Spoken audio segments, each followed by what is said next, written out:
Hello po mga boss. Shout out po sa lahat ng farmers na nakasubaybay sa aming mga video na upload.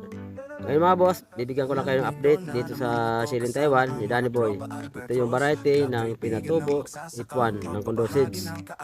Grabe na mga boss yung bunga talaga, oh. Malapit na rin tumaharbisan. Sobrang daming bunga. Hindi, kasi meron maghanap ng insecticide na hindi madadali pollinator eh. Ang ginagawa talaga tama dyan, sa oras na nandiyan sila aktibo sa silihan, huwag ka muna mag-spray. Mamayang hapon niya pagdilim, wala na yan. Bago dilim.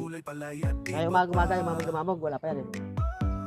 Wala yan sila dyan, wala dyan, doon pa sa gubat. Kaya pag spray ito dapat naka-timing. Yung hapon na wala sila dyan, sa umaga nawala sila dito, para hindi sila madali ng lason.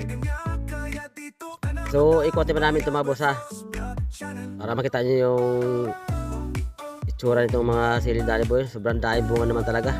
Malupit itong Pinatubo Ip1 talaga mamunga oh. Eh mga boss, sobrang dahil bunga, hitik sa bunga. At saka ang isa pa nitong kinaganda niya, ang bunga pala nitong Pinatubo Ip1 mahaba at malaki compare sa ibang variety. Eh mga boss, mga ano pa ito, siguro mga 2 linggo pa mag-harvest na dito si Danny Boy. Kasi ano ito siya ngayon, 69 days na ito eh, after planting. Ang ganda pa nito mga boss ng Siling Danny Boy. Mapapansin nyo mga boss yung dahon no, malinis, walang kulot. Ibig sabihin yung mga insekto rito naninipsip na nagpapakulot eh napapatay niya. Malinis eh, diba? Oh yan o, Patay na sa Magnum. Alam mo lang kung lumilipad oh. Magnum lang yan. Kagaling. 357. Galing na Danny Boy, galing mag-alaga sili. So yan mga boss ha, abangan nyo lang mga boss yung next update nito. Siguro next week na naman. Kasi tingin ko rito mga ano ba ito, mga 2 weeks pa ito bago maharbisan. Abot na siya ng mga 80 days sa kanyang maturity. So subaybayan nyo lang mga boss, next update ng sili ni Danny Boy na Pinatubo Ip1.